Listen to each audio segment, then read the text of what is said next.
Hello friends, welcome back to my YouTube channel Renu Mittal Coaching Classes. I hope you all are fine. Here is another video.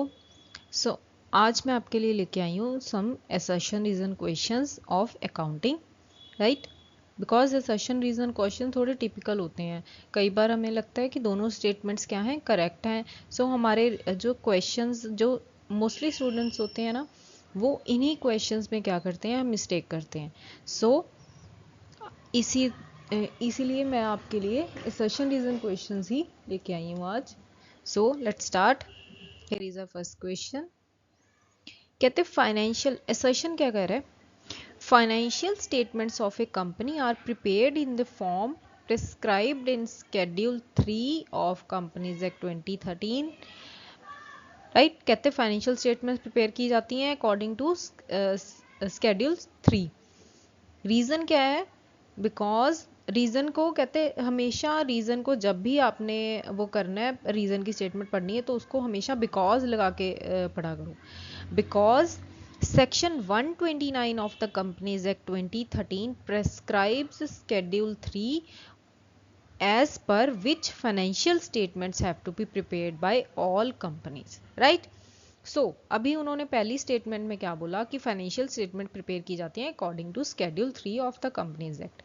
Because कहते section 129 में ये prescribe किया गया है कि जो Schedule 3 की के अकॉर्डिंग जो कंपनीज हैं वो अपनी फाइनेंशियल स्टेटमेंट्स क्या करेंगी, प्रिपेयर करेंगी. सो हमारा अब आपके पास हैं alternatives. Both assertion and reason are true and R is the correct explanation of A. Both assertion and reason are true but reason is not correct. Assertion is true but reason is false. Assertion is false but reason is true. Now अभी आप लोग ये statement को ध्यान से पढ़ो. दोनों statements में उन्होंने एक ही बात बोली है एंड दोनों को लिंक भी वो स्टेटमेंट कर रही है. उन्होंने बोला है कि फाइनेंशियल स्टेटमेंट्स प्रिपेयर की जाती हैं according to Schedule 3 because section 129 में बताया गया है कि सारी कंपनीज Schedule 3 के अकॉर्डिंग ही फाइनेंशियल स्टेटमेंट्स प्रिपेयर करेंगी. So correct option will become both assertion and reason are true and R is the correct explanation of A. Clear? So हमारा answer क्या हो जाएगा? Option A. नेक्स्ट assertion क्या कह रहा है? Certain accounting conventions like conventions of consistency, conservatism, full disclosure etc. are allowed while preparing financial statements, right? कहते कुछ accounting conventions जैसे कि convention of consistency होनी चाहिए हमारी transaction में, conservatism, full disclosure etc. are allowed while preparing financial statements. Now reason, because use of accounting conventions makes the financial statements comparable, simple and realistic. Because कहते accounting conventions के use से जो हमारी financial statements हैं वो comparable बनती हैं, simple होती हैं एंड रियलिस्टिक होती हैं. सो अगर हम दोनों स्टेटमेंट्स को ध्यान से पढ़ें तो दोनों स्टेटमेंट्स क्या हैं, एक दूसरे को लिंक कर रही हैं एंड जो असर्शन की जो रीज़न है वो असर्शन को फुली सपोर्ट कर रहा है. So our correct option will become option A. Both assertion and reason are true and R is the correct explanation of A. Clear? Next question.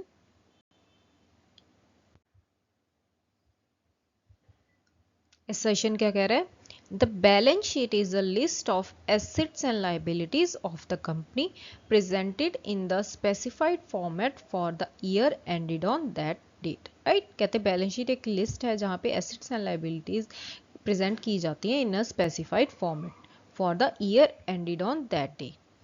Reason क्या कह रहा है? Because balance sheet is a statement of assets and liabilities of the company as of that day.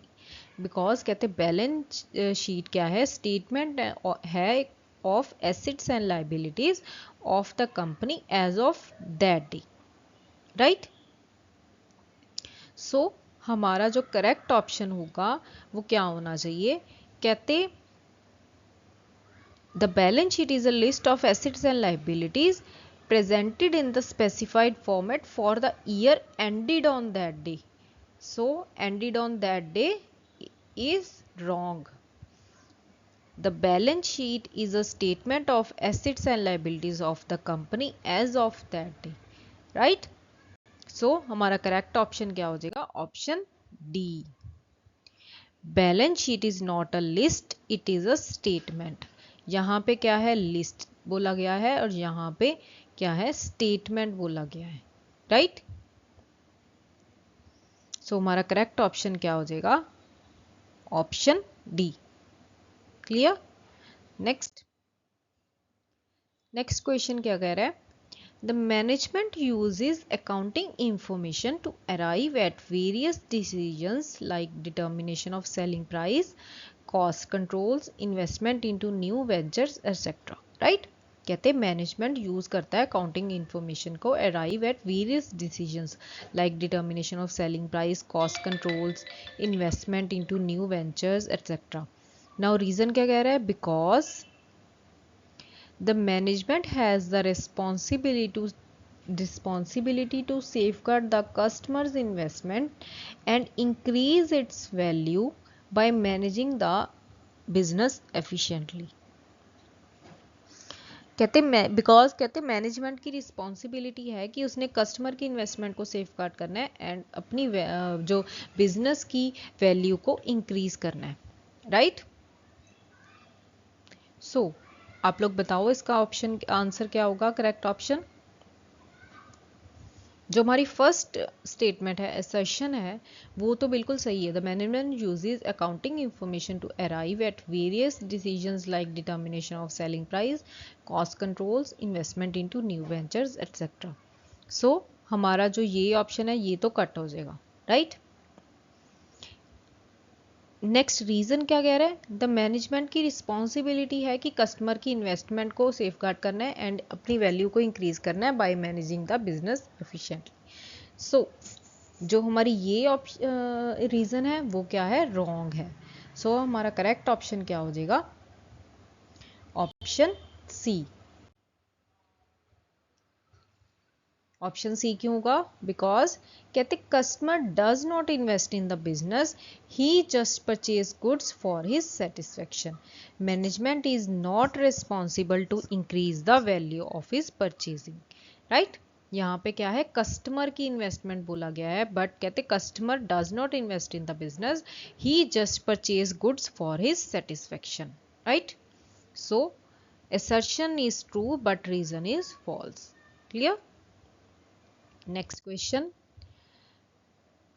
Assertion: statement of profit and loss shows the results of business operations for the year ended on that day.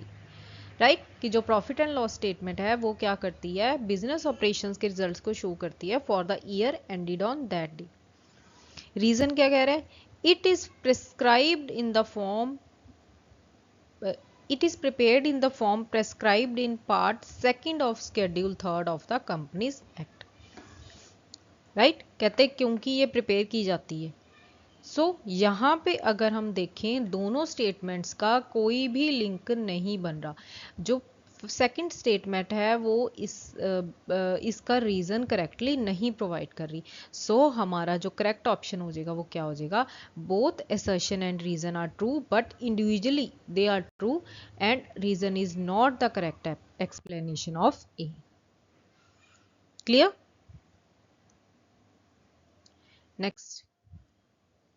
Next question. Assertion: the bank charges charged by the bank are included in the finance cost. Right? कि जो charge करता है bank charges होते हैं वो किस में include होते हैं? फाइनेंस कॉस्ट में इंक्लूड होते हैं. रीजन क्या है? Because bank charges are an expense not incurred in connection with raising finance but for availing the services of the bank. Right? कहते हैं बैंक चार्जेस किस में इंक्लूड होते हैं? फाइनेंस. बैंक चार्जेस जो चार्ज करता है बैंक वो फाइनेंस कॉस्ट में इंक्लूड होते हैं बिकॉज बैंक चार्जेस क्या है? एक एक्सपेंस है not incurred in connection with raising finance but for availing the services of the bank. So जो हमारे बैंक चार्जेस होते हैं वो फाइनेंस कॉस्ट में इंक्लूड नहीं होते. सो हमारा जो करेक्ट ऑप्शन हो जाएगा वो क्या हो जाएगा? Option D. Finance charges are those charges which occur in raising the finance for the firm, but bank charges are the charges to avail the services of the bank, right? वो क्या होती हैं हमारी फाइनेंस चार्जेस? वो charges होते हैं जो finance raise करते हुए कंपनी को इनकर होते हैं, right? So our correct option will become assertion is false but reason is true. Next question.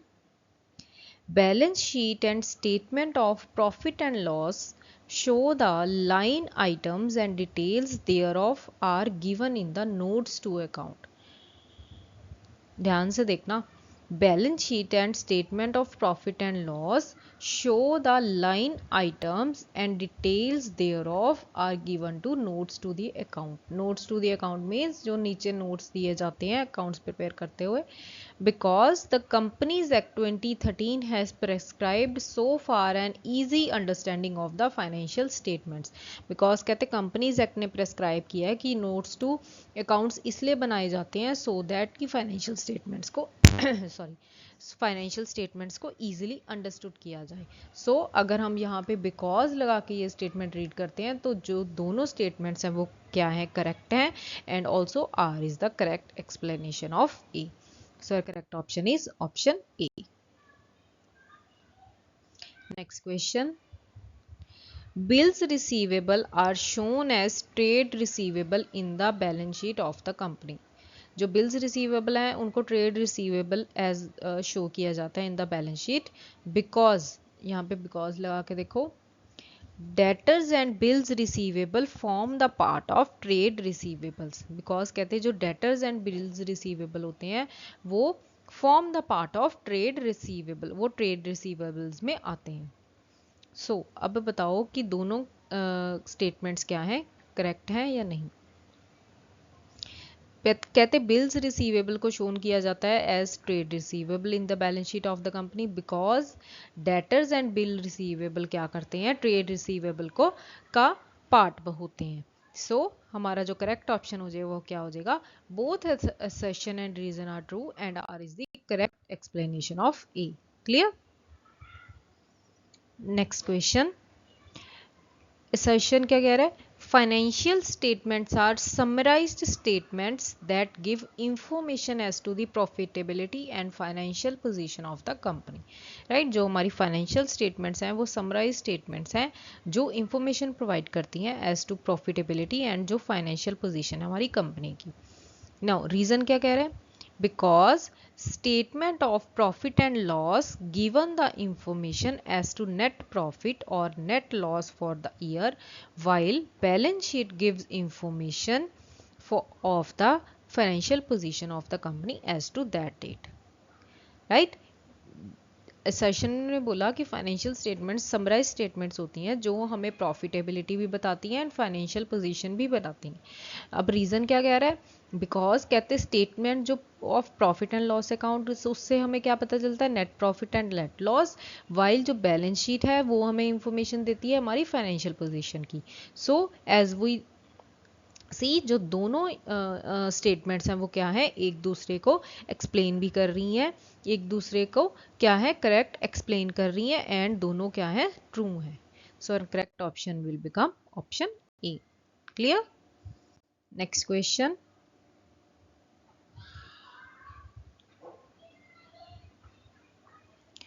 ये एक second. Two broad heads under which the balance sheet is prepared are equity and liabilities and assets. right, कहते balance sheet के अंदर दो broad heads बनाए जाते हैं, वो क्या होते हैं, इक्विटी एंड लाइबिलिटीज होती हैं एंड दूसरा एसेट्स होता है. रीजन क्या है, बिकॉज कहते पार्ट 1 जो है शेड्यूल 3 का कंपनीज एक्ट प्रेस्क्राइब करता है to show equities and liabilities in the first part followed by assets in the second part. Right, कहते दो ब्रॉड हेड्स होते हैं बैलेंस शीट में, एक होता है equities and liabilities and second होता है हमारा एसेट्स। बिकॉज जो शेड्यूल 3 है पार्ट 1 का कंपनीज एक्ट का, वो प्रेस्क्राइब करता है कि पहले पार्ट में इक्विटीज एंड लाइबिलिटीज आएंगी एंड उसके बाद एसेट्स आएंगे सेकंड पार्ट में। सो एज वी सी कि जो हमारी दोनों स्टेटमेंट्स हैं वो क्या है, एक दूसरे को करेक्टली एक्सप्लेन कर रही हैं and R is the correct explanation of A. Sir correct option is option A.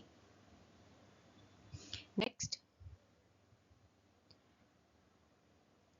shares subscribed on which total nominal value of the share is either not called up or where it is has been called up but not been received by the company is shown as shares subscribed but not fully paid up subscribed capital in the notes to accounts on share capital. Right, कहते shares जो subscribe हो चुके हैं जहां पे total nominal value जो है वो या तो मंगवाई नहीं गई है, और अगर मंगवाई गई है बट वो रिसीव नहीं हुई कंपनी के को, वो कहाँ पे शो की जाएगी, वो शो की जाएगी shares subscribed but not fully paid up.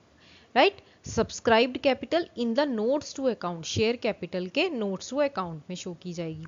अब रीजन क्या है, because shares subscribed on which total nominal value of the share is called up and has also been received by the company is shown as shares subscribed and fully paid up under subscribed capital in the notes to account on share capital।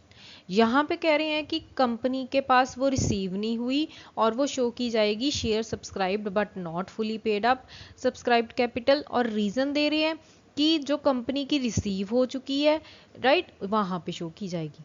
सो जो हमारी correct option है वो क्या होना चाहिए, यहाँ पे दोनों स्टेटमेंट्स तो ट्रू हो नहीं सकती। राइट, सो दे ये ए और बी ऑप्शन तो पहले ही कट हो जाते हैं। नाउ अभी हमारे पास बचे सी और डी। अब बताओ कि कौन सी स्टेटमेंट इसमें से करेक्ट है एंड कौन सी इनकरेक्ट है। सो वी नो दैट कि जो शेयर सब्सक्राइब्ड होते हैं, जो या तो मंगवाई नहीं गई है जो शेयर वैल्यू, या फिर कंपनी के द्वारा थ्रू रिसीव नहीं हुई है, उनको कहाँ पे शो किया जाता है, share subscribed but not fully paid up. So हमारी करेक्ट ऑप्शन क्या हो जाएगा, ऑप्शन सी, जहाँ पे असर्शन क्या है हमारा ट्रू है बट रीजन क्या है false. Share capital includes both equity and preference share capital. Next question. Shares have been forfeited and reissued. Right? Shares क्या है, forfeit भी किए गए हैं, reissue भी किए गए हैं। Gain if any is shown under reserve capital. अगर दो उसमें कोई हमें gain होता है, profit होता है, वो कहाँ पे show किया जाएगा, reserve capital में। Now reason क्या है, because gain on reissue of forfeited share is transferred to capital reserve and shown under reserves and surplus in the balance sheet। कहते हैं जो शेयर्स होते हैं जो फॉरफिट किए गए हैं, रीइशू किए हैं, उस पर अगर कोई भी हमें प्रॉफिट होता है वो कहाँ पे शो किया जाएगा, रिजर्व कैपिटल में शो किया जाएगा। रीजन दे रहे हैं बिकॉज कहते हैं जो भी प्रॉफिट होता है हमारे रीइशू ऑफ फॉरफिटेड शेयर, उनको कहाँ पे ट्रांसफर किया जाता है, उनको कैपिटल रिजर्व में ट्रांसफर किया जाता है। They both are different terms, reserve capital and capital reserve, and shown किया जाता है under reserves and surplus in the balance sheet. Right, so जो भी गेन और होता है हमारे फॉरफिटेड शेयर पे, उसको कहाँ पे ट्रांसफर किया जाता है, कैपिटल रिजर्व में ट्रांसफर किया जाता है, ना कि रिजर्व कैपिटल में ट्रांसफर किया जाता है। सो हमारा जो करेक्ट ऑप्शन क्या हो जाएगा, ऑप्शन डी, जहां पे assertion is false and reason is true। Share gain on shares reissued is the capital profit thus transferred to capital reserve। वो हमारा क्या होता है, कैपिटल प्रॉफिट होता है। सो बेसिकली वो कहाँ पे ट्रांसफर किया जाएगा, कैपिटल रिजर्व में ट्रांसफर किया जाएगा। Clear, understood. सो आज की वीडियो में मैं थोड़े ही क्वेश्चंस लेके आई थी बिकॉज सो दैट कि आप लोगों को कंफ्यूजन ना हो। Thank you so much for watching my video. Please subscribe my channel Renu Mittal Coaching Classes. Thank you so much.